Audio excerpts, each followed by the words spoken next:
Now, many of us think we're doing our body a favor by reaching for artificial sweeteners, but some health experts say we could actually be doing more harm than we realize. I'm here with Dr. Rob, America's fitness doctor, who's going to tell us all the do's and don'ts about artificial sweeteners.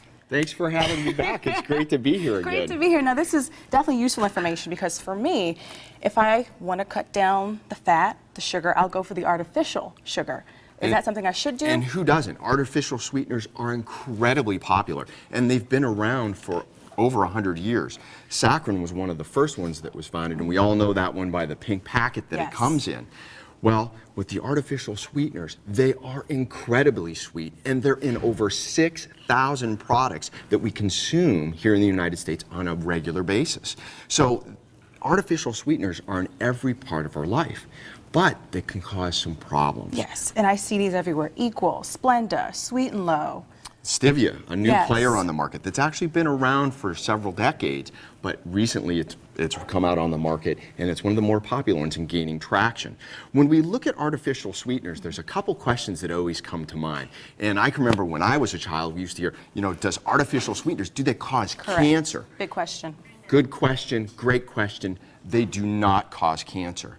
Now, there may be a correlation between the use of artificial sweeteners and cancer, and it would be this. People that tend to consume a lot of processed foods and man-made foods that contain the artificial sweeteners, they gain weight. So it's a consumption of it in-house. It's not the actual consumption of that, of the artificial sweetener. It's the fact that they gain more weight around their midsection. And we know people that have more belly fat are most likely to have cancers, stuff like bladder cancer, colon cancer, breast cancer, brain cancers. So there's a correlation, but there's no direct connection. Okay, good to know. So these are definitely the don't do's. Well, that's the way I look at it. I look at pink, yellow, and blue are definitely not for you. There's a new player on the market, which is Stevia, which is green. And I look at the green when I say green is a go. Yes. If there's one that I was going to pick out of all the artificial sweeteners, I would say if you're going to use one, use the one in the green packet. Okay, and I see you have some alternatives to even doing any artificial And we sugars. do. And one of the things I like to ask my patients when they come to me is, why are you using the artificial sweetener in the first place? One woman said to me, she goes, well, I only put it in my coffee, and if I didn't, I wouldn't drink the coffee.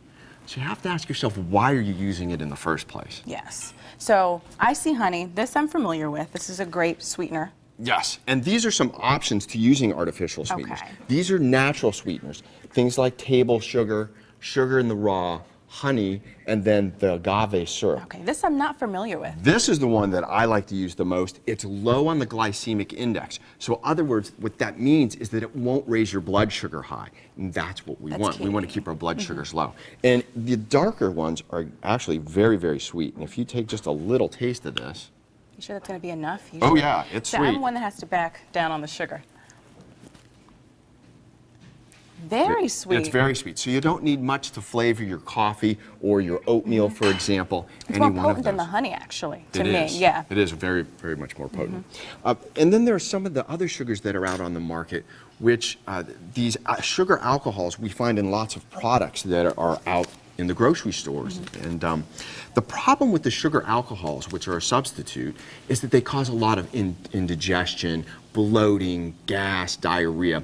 If I need to go to the bathroom, I can consume one of these products that has anything like mannitol, sorbitol, erythritol. Any one of those items in these products can cause that kind of disturbance. And what you need to look to here closely is not this label, but actually on these products, if you lift up the flap, this is actually where all the hidden information is that you want to read, and you can find out exactly what's in the product. This particular product actually uses fructose, which is what we find in fruit.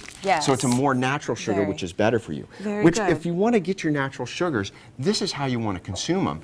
The fructose in an apple, your body knows what to do with this. Yes. And this is where people get tricked. This is the deception that comes with the artificial sweeteners. They're so sweet, like 300 to 600 times sweeter than regular sugar, and it deceives the mind and the body that a very nutrient source is available, and it causes people to want to overeat. Our bodies realize that the fructose that you would find in fruit is a valuable energy source, so our bodies want to consume it. The valuable part about the sugar that's in a fruit is that there's fiber.